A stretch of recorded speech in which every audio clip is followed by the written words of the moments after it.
Good afternoon. Good afternoon. I'm Karen Delima, and I'm going to share with you some insights a day in my life as a parent. When my son came back from college once, he was hardly taking off his shoes, and I started with the most favorite question of all parents. How was college today? Good, was his answer. He's a teenager, he's a boy. Monosyllables are definitely his prerogative. Good is what I got, but I didn't stop there. I continued. You had a chemistry test today, how was that? And what about maths? And within seconds, this boy went into the washroom, a beeline for the washroom, and that's the day I realized that all children find washrooms as the absolute safe space. Now, all of us as parents wish that our child comes to us, talks to us, shares their stuff with us. And yet, if you look back at any slice of communication with your child, you will realize that most of your communication was questions, instructions. Am I right? Okay. We know that communication is the basis of any foundation, any foundation in a relationship. And yet, we know also that questions are an integral part of our communication. So what happens is, when I am communicating with someone, I need to know how to ask questions. Questions, like communication, have various elements. One of them is body posture, body language. So let's look at a few slides. I'll illustrate this with a few slides. You'll have to help me with this. I will ask you whether you, as a child in this slide, would feel safe enough to continue a conversation, or whether you would feel this is not going anywhere, I need to run. Okay? Let's go. This is how I welcomed my son home, but this is your chance now. Would you feel safe to carry on a conversation with your parent if your parent was on the phone? So safe or run? Absolutely. Can I hear you a little louder? Perfect. Look at the next one. Run or safe? Definitely run. And look at this one.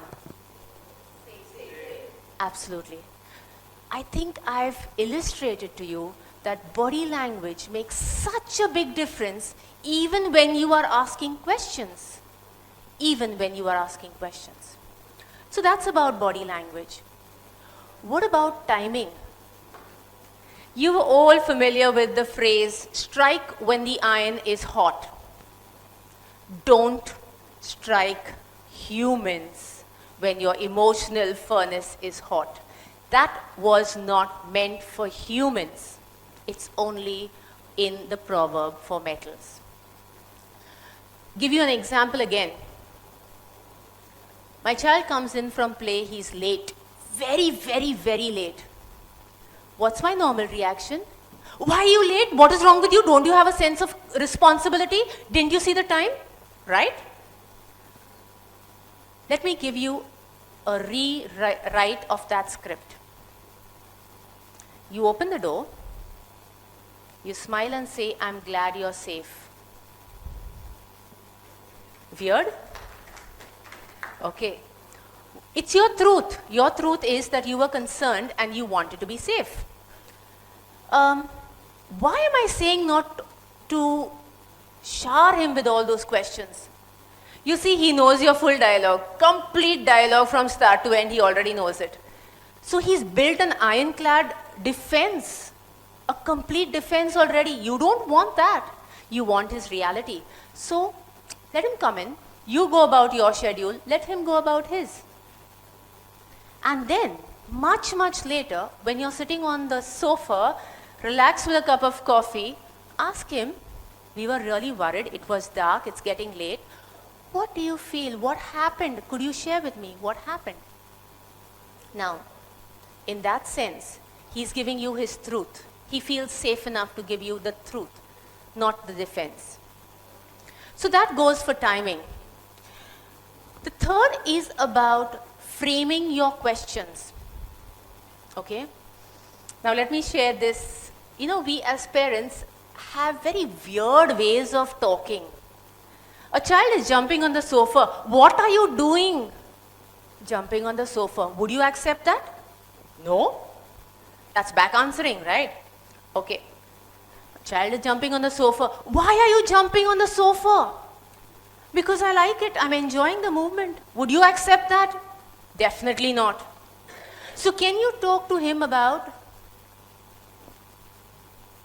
you are so much bigger as compared to the last time you jumped on the sofa. The sofa is so much older. Do you know what's happening to those springs? What happens is your child does not feel it's about him. He feels it's about the sofa. He's ready to listen. He's ready to talk. Does this make sense to you? Excellent. So let's look at now ways to frame these questions, okay? The first type of question is your observation question. I tell my child what I observe. I noticed that when we were all dancing, you were sitting in the corner out there. Is something wrong? Are you okay? Do you feel your child will be open to share with you? Because your child feels that you have seen him. The next type of question is an opinion question. This is a favorite and can be done anytime, anywhere with any parent. When you're watching a movie, advertisements, walking on the road when they are talking to you, your question would be, Beta, what would you do in that situation? How would you handle this differently? And that makes the child feel that he is heard. The last type of question is an open-ended question where you allow him to speak his heart. So your question is, do you have anything to share? I'm listening. I'm here. And that's all. Because that tells him that he can contribute, he can share, and his sharing has value.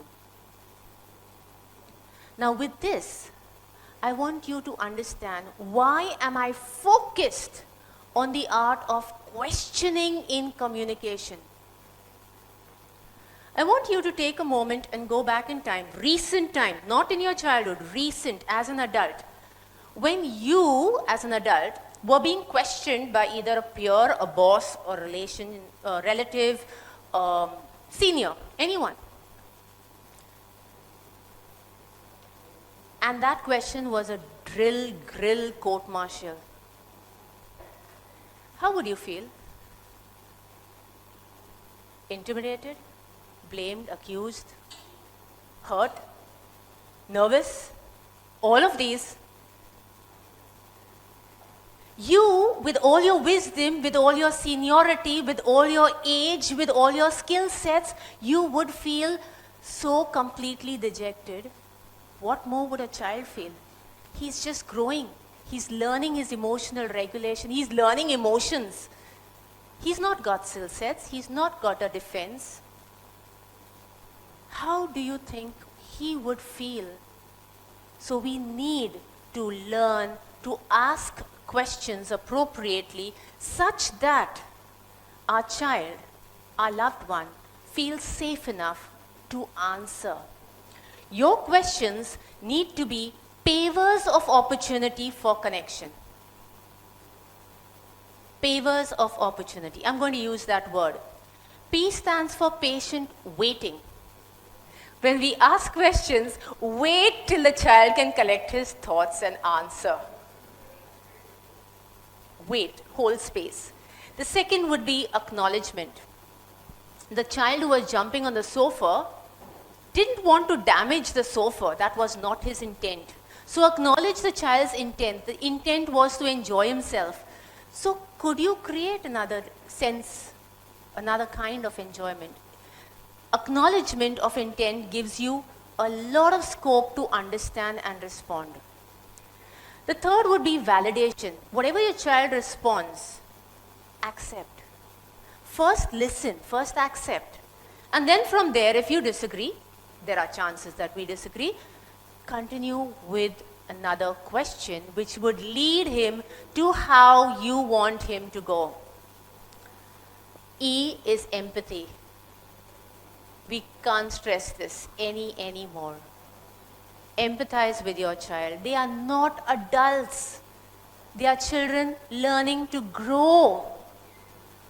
They are dependent on you to teach them the route. So which brings me to the next, role model it. Be the way you want your child to be. Speak the way you want your child to speak. Behave the way you want your child to behave. And ask questions the way you would want them to ask you questions. Ask questions the way you would believe that they would make and feel safe to respond and come to you if ever there was an urgency. Now the last is the cream, the cherry on the cake. Separate the person from the issue. I cannot tell you how important this is. Separate the person, stop labeling the person, stop accusing the person, leave the person out of it. Tackle the issue, ask questions about the issue. And that will make and create a safe space in which your child can easily feel comfortable to come to you and share more than what you're asking him. Because remember, we as parents sometimes don't know what to ask. Now, with this, I do hope that each of you have gained the art of asking questions, and someday you will sit on that sofa with your child and enjoy that moment rather than keep your washroom clean and have to watch your child making beelines and bang on the door for him to come out. Thank you so much for your time.